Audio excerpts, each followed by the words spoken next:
Hi, I'm Ria. Welcome to It's the Audacity for Me, a personal development podcast that's a little different than most. This show is for anyone who's tired of the hustle mentality, but also recognizes that not everything is love and light. I'm here to help guide you to a more sustainable life that's in tune with nature, but also to help you see the light already inside of you. I can't wait to see you in this week's episode. Let's go.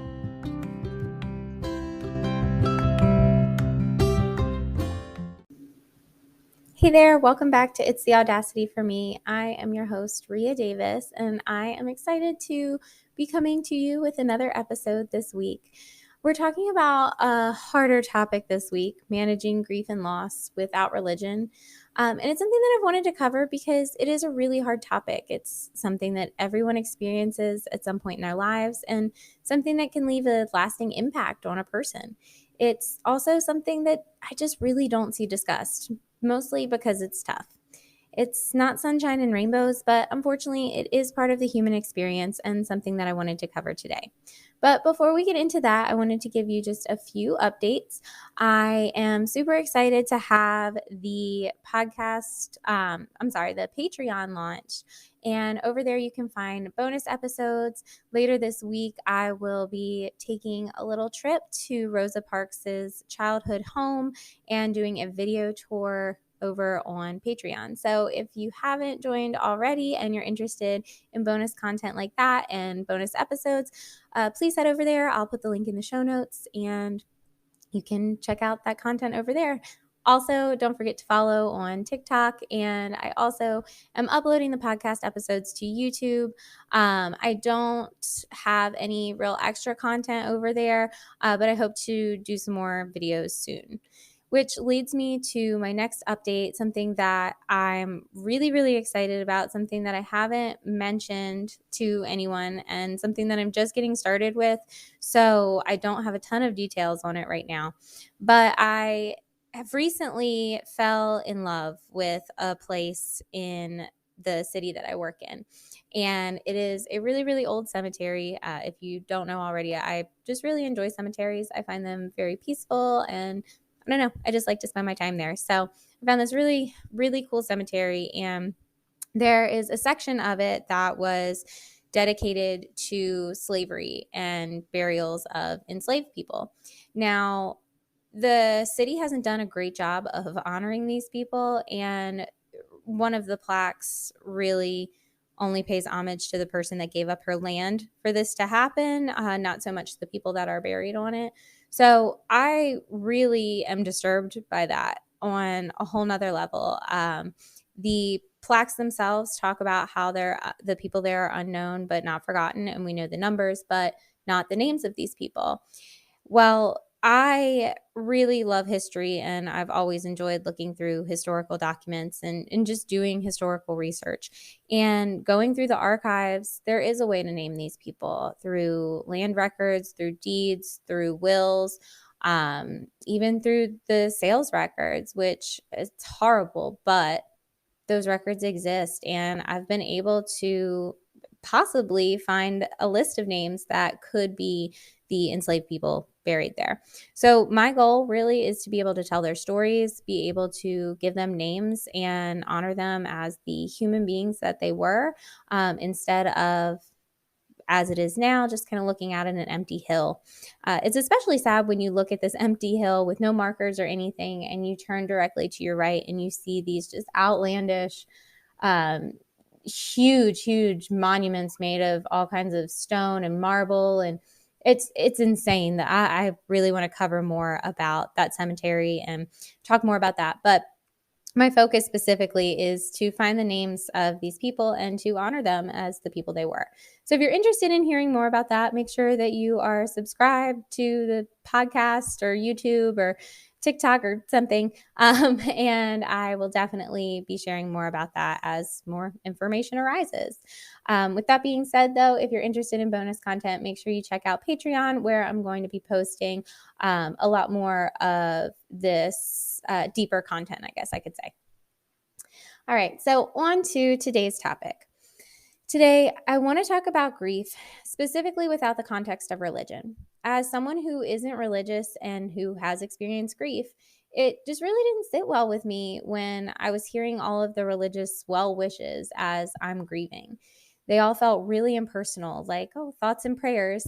And the real comfort came from people that weren't trying to evangelize.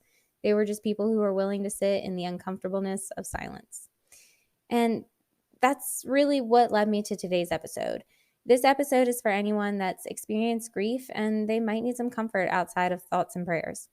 I'll be discussing some of my beliefs, and I'll also reference some religious texts because if you're listening to this podcast or if you're anything like me, you may have been raised in a heavily religious environment, or you may be coming out of a really religious environment, and that just makes it trickier to navigate this big picture stuff. So if you are currently grieving or you have experienced grief, I just want you to know that I am so, so sorry for any loss you may have had or for whatever you're grieving. And I want you to know that brighter days are ahead. I hope this episode brings you some comfort and helps you better understand your own beliefs when it comes to the afterlife.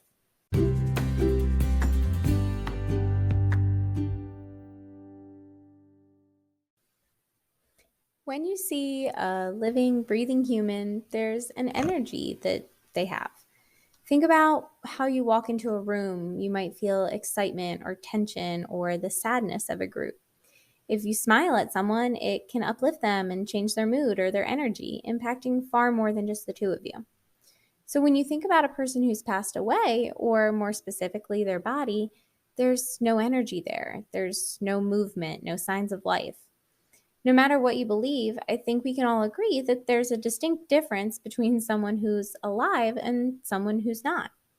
According to science, that energy must go somewhere, but where does it go? That's the age-old question.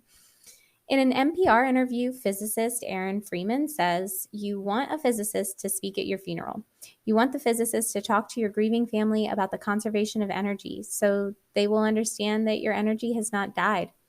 You want the physicist to remind your sobbing mother about the first law of thermodynamics, that no energy gets created in the universe and none is destroyed.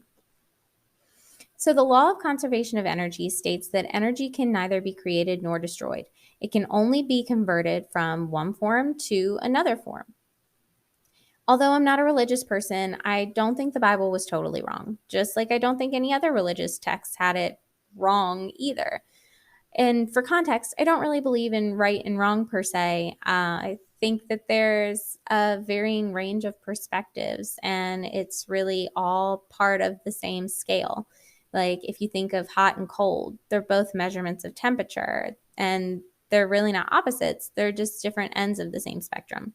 So with that being said, I don't think that any religious text had it wrong or right. I think that they're all pieces to a much larger puzzle. When you look at the Bible outside of the confines of religion, it even speaks to the law of conservation of energy. It describes your energy, your life force, your soul, whatever you want to call it. Do I believe in the biblical sense of heaven and hell? No, not exactly. I believe in them as maybe archetypes or descriptions of a mental state or maybe even another plane of existence, but I don't believe in what you would typically see depicted as heaven and hell. And that leads me to the idea of near-death experiences. I have in the show notes, I linked an interesting article that talks about near-death experiences and the possible link to the drug DMT. If you don't know what DMT is, it's known as a psychedelic drug, and many scientists hypothesize that this drug may be responsible for a human's transition from life to death. And scientists are studying DMT to see if there's a link between this naturally occurring substance that is in our bodies and the afterlife, or our concept as humans of the afterlife. So, like I said, scientists know that DMT is naturally occurring in our bodies, and they have found evidence that DMT is present in the brains of rats. The theory is that when we die, our pineal gland, it's in our brain, it releases this chemical, which may be responsible for many of the near-death experience descriptions that we hear. Another topic that's really interesting is the pineal gland as a whole. Very little is known about it, but it's located in your brain, and it actually has rods and cones like your eyes do. However, like I said, it's not in your eye sockets, but in your brain. So inside of our brain, we have this gland, the pineal gland, and essentially, I don't know the word I'm looking for. The structure of it is the same as the eyes in our eyeballs, or eyeballs in our eye sockets. However, like I said, it's a gland in your brain. So it has those rods and cones like your eyes do. And many in the spiritual community know this as your third eye, which makes sense because of the structure of that gland compared to your eyes. What's really interesting to me is that the concept of a third eye has been around much longer than the technology of brain scans and the knowledge that we have, which is just another example of how I think a lot of religions, a lot of cultures, a lot of belief systems, they have it right, and they knew some of these intimate spiritual details without the science to back it up. So just something to ponder someday. But it is possible that DMT releases from this area in our brains as our bodies pass on. And if you're interested in learning more about DMT and its role, or its possible role in the afterlife, I've linked that article in the show notes, and you can check that out. It's really, really interesting. So I highly recommend reading up more on that.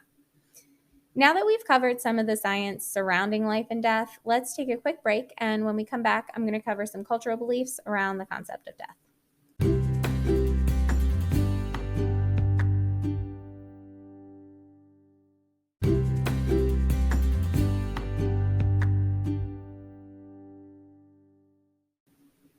So now we've covered some of the modern science, but I really want to look at some beliefs surrounding death and grief from different cultures around the world. One of the main reasons I wanted to talk about grief separate from religion is because of how Western religion, or maybe Christianity specifically, treats death. The start of my deconversion and kind of veering away from Christianity, I guess you could call it a spiritual journey, whatever you want to call it, that came when someone that I loved very dearly passed away. Now, him and I hadn't been in contact for a while, or I guess spotty contact. He was just going through some stuff, but I loved him very, very dearly. And at the time when he passed away, or leading up to him passing away, I was attending church multiple times a week and working on Bible studies at home and talking to the women's group on the phone. I mean, I was in it. And I prayed regularly for my friend, and he was my cousin. I prayed regularly for him. I invited him to church, and I did everything I could think of to bring him to God. And my motivation for that was all based on fear. That was part of indoctrination. And when you step back from religion, or at least for me, when I step back from religion, I realized that fear doesn't exist unless you make it. And so someone who is trying to indoctrinate you, or something like that, fear is often going to be used, because really the universe is based on love. It's not based on fear. And in Christianity, they use fear as part of that indoctrination, because if you're a bad person and you're scared, well, if you're a bad person, you'll go to hell, and that place is really scary and you don't want to go there. So you follow the rules. In Christianity, being a bad person is defined as just anyone living outside of biblical standards. And that is open to interpretation and a completely separate rabbit hole for another day.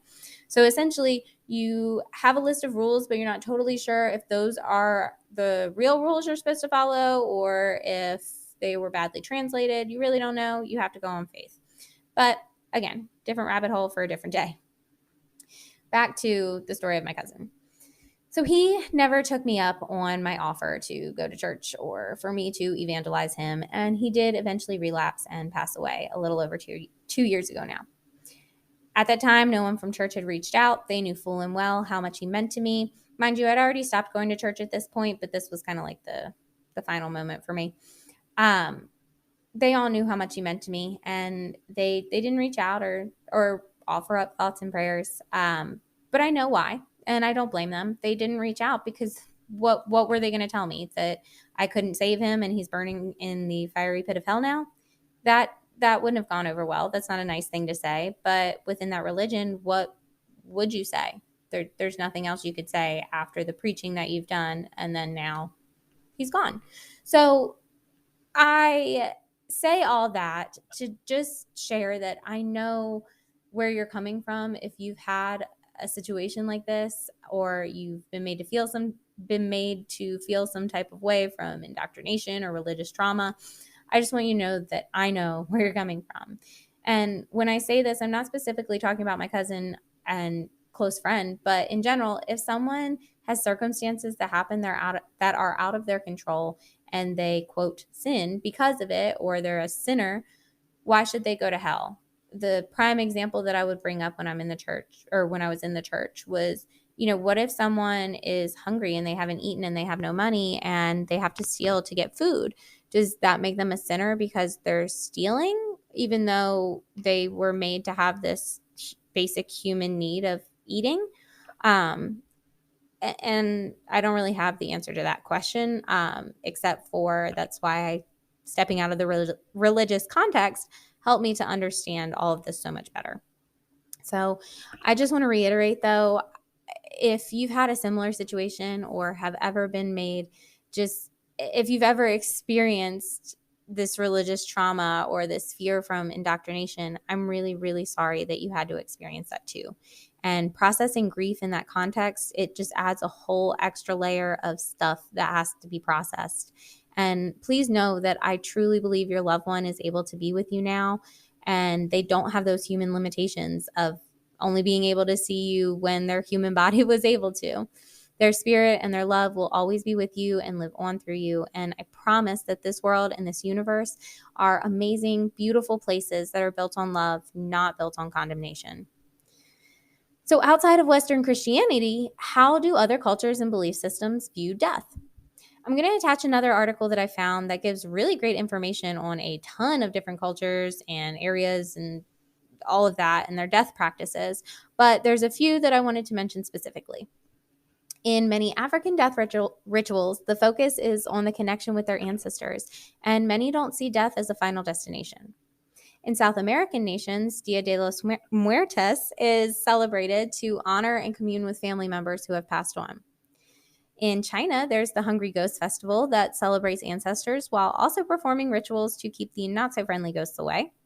And last but not least, I'm sure you've heard the origins of Halloween, which is a sampling of a few different cultures, but it's another example of cultures acknowledging more than just heaven and hell. As you look at different cultures, many of the beliefs around your energy or your soul, your life force, they're similar, while the approach to the physical body are things that vary drastically. At the end of the day, though, you can believe nothing happens after someone passes, and that's okay too. How much more special and celebrated would everyone's lives be if that was all they had to celebrate, if we weren't worried about what happened after death? Let's take a quick break, and when we come back, I'm going to go over some practical action steps and tips that you can use to help manage grief in your own life.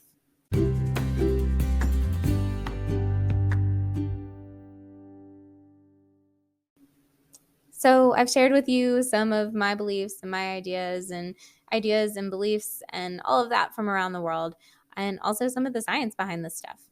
But I really, in this last little part of our podcast today, in this last little part of the episode, I want to talk about how all of this can help you with your grief. Your loved one, they live on, especially if you believe in past lives or reincarnation, or maybe just something of like joining the ancestors. They live on, and not in a place of condemnation. They are no longer confined in a human body. And that's a concept that Christianity kind of gets right. I mean, your spirit leaves your body. And really, in general, we can all agree there's a very different energy between a living person and a non-living person. But to me, this means that you have access to them in the spiritual world, and much more access and just availability to their energy, I guess, than you maybe would have had when they were alive. It also creates a connection to lineage, a feeling of closeness with your ancestors and others who have passed on. And you also can know that their energy and their life force is never truly gone, nor is it forgotten. A few ways that you can cope with grief: going easy on yourself and take your time. Don't try and rush the process, and don't try and push past it or numb yourself with TV or social media or binge eating or whatever. Just give yourself time to grieve. Understand that the process is unique to you and who or what you're grieving. There's going to be highs and lows, and there's going to be days where you're angry, you're happy, you're sad, and everything else. The biggest thing to remember is not to push it away, any of those emotions, not the anger, not the happiness, not the sadness. Sometimes when you're grieving, you can feel guilty for being happy at something, or happy about something. Or you might feel angry with the person who's passed away and then start beating yourself up about that. Emotions are normal, and processing them requires sitting and giving yourself time and space to heal. So take the time away, stop scrolling social media, and take time to just really sit with your thoughts and your feelings. Another thing you can do is talk with others who are grieving, either the same loss or maybe their own. You could look for local support groups and find ways to share stories about your loved one to keep their memory alive. I hope that you enjoyed today's episode. I hope that if you are currently or you have experienced grief, that this is helpful in some way and comforting in some way. I cannot wait to see you on the next episode. I hope you have a wonderful rest of your day. Bye, friends.